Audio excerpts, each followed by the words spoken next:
Mes sœurs, mes frères, bienvenue en cette méditation sur les textes de ce vendredi 6 octobre 2023, en cette 26e semaine du temps ordinaire. Dieu est un Dieu de justice et d'amour. C'est un Dieu de justice car c'est un Dieu de sainteté.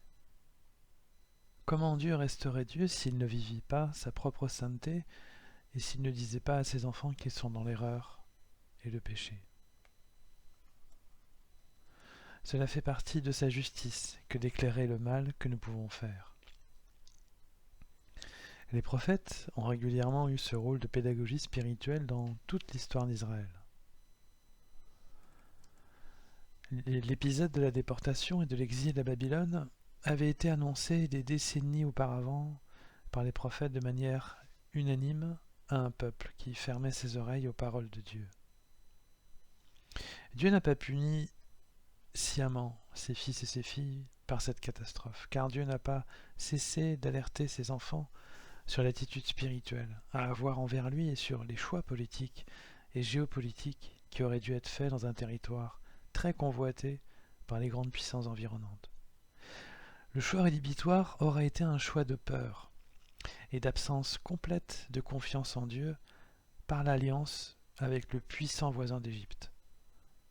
Ce renoncement à Dieu et cette alliance étrange n'auront servi à rien et auront attisé au contraire les tensions avec la Syrie qui finit par envahir aussi le royaume de Juda et détruire le temple de Jérusalem. Il y a des choix que nous faisons qui ne reflètent pas notre sainteté. Dans tous les cas, les choix que nous faisons vont refléter la justice de Dieu. Ce n'est pas un Dieu vengeur, mais c'est un Dieu qui tout simplement ne peut pas suivre les mauvais choix que nous faisons. Sur ces voies mauvaises, Dieu ne marche pas avec nous et nous sommes seuls face aux puissances du mal auxquelles nous succombons. Aussi difficile à dire que cela peut être, nous devons assumer les décisions que nous prenons en l'absence de consultation de Dieu ou en allant contre son avis. Alors bien sûr, on ne comprend pas toujours ce que Dieu nous dit. Mais le fait de ne pas même le consulter, comme cela a été le cas lors du choix de l'alliance avec l'Égypte, a conduit le peuple de Juda dans l'erreur, à la fois géopolitique et spirituelle. Il nous faut montrer à Dieu notre confiance même si nous ne le comprenons pas. Il nous faut lui montrer nos réflexions sur nos choix possibles et tout lui remettre.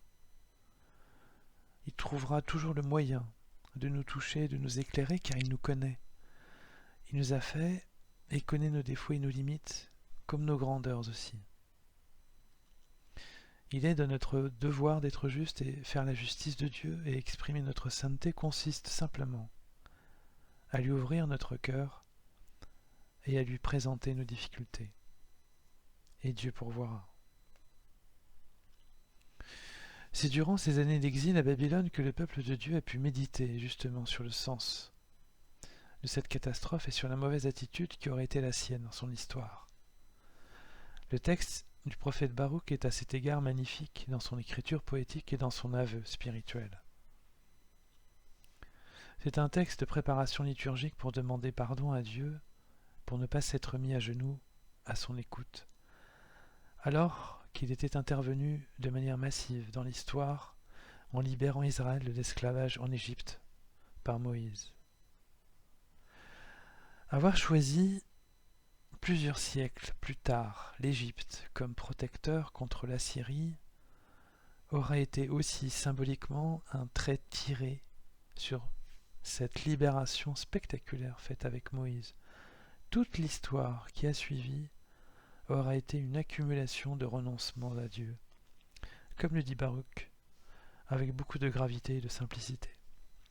Lorsqu'il dit « Depuis le jour où le Seigneur a fait sortir nos pères du pays d'Égypte jusqu'à ce jour, nous n'avons pas cessé de désobéir au Seigneur notre Dieu. Dans notre légèreté, nous n'avons pas écouté sa voix. Aussi, comme on le voit aujourd'hui, le malheur s'est attaché à nous. Avec la malédiction que le Seigneur avait fait prononcer par son serviteur Moïse, au jour où il a fait sortir nos pères du pays d'Égypte pour nous donner une terre ruisselant de lait et de miel. Mais Dieu est allé plus loin que sa justice et sa sainteté. Il a montré tout son amour en permettant à son peuple de quitter Babylone, de retrouver son pays et de reconstruire le temple. Il est intervenu une nouvelle fois dans l'histoire en permettant l'impensable au nouveau roi de Perse Cyrus qui laissa les Israélites rentrer chez eux et qui finança même leur retour et les travaux de reconstruction. Dieu est un Dieu d'amour, et Jésus le rappelle souvent par ses paroles et sa manière d'être. C'est un Dieu de liberté qui respecte nos choix et qui souhaite que nous venions à lui librement, mais c'est un Dieu aimant qui ne nous laisse pas dans le mal malgré nos choix. Il nous laisse un certain temps et il finit par nous rattraper dans sa main.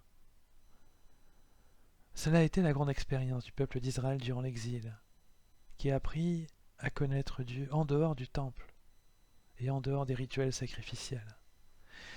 Et c'est aussi notre grande expérience à nous, mes sœurs, mes frères, que de connaître le visage d'amour de notre Dieu par son Fils chéri Jésus-Christ.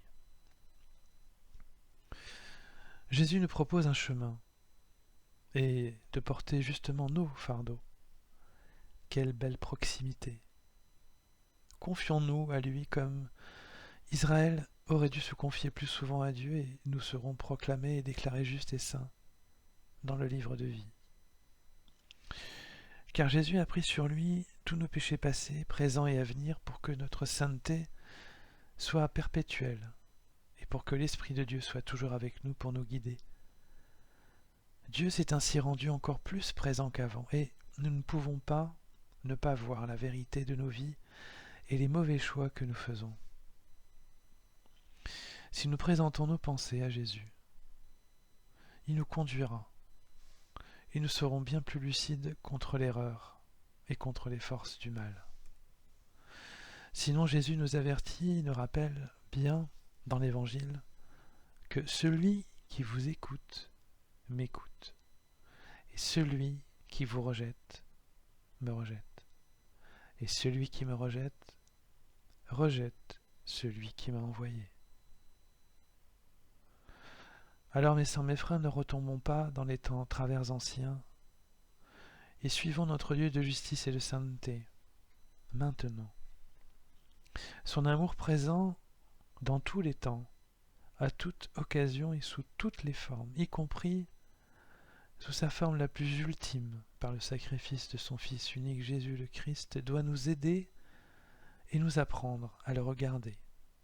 Lui qui nous aime tant et nous regarde à chaque instant, avec une infinie bienveillance et la crainte que nous fassions de mauvais choix.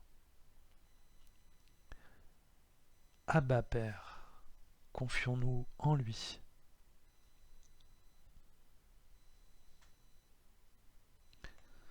Mes sœurs, mes frères, après cet instant de méditation sur les textes de ce jour consacré au Dieu de justice et d'amour, je nous invite à la prière.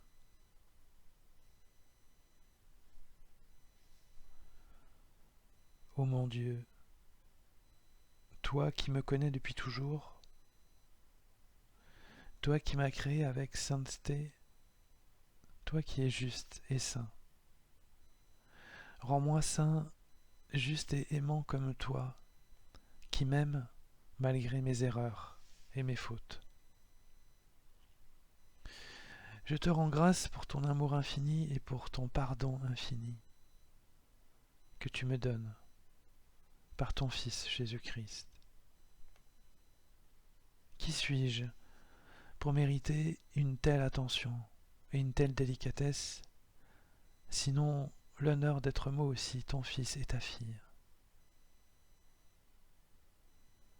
Je te remercie, ô mon Dieu, de m'avoir créé et d'être le frère et la sœur de Jésus-Christ, pour tout cet amour que tu as planté dans mon cœur. Abba, Amen.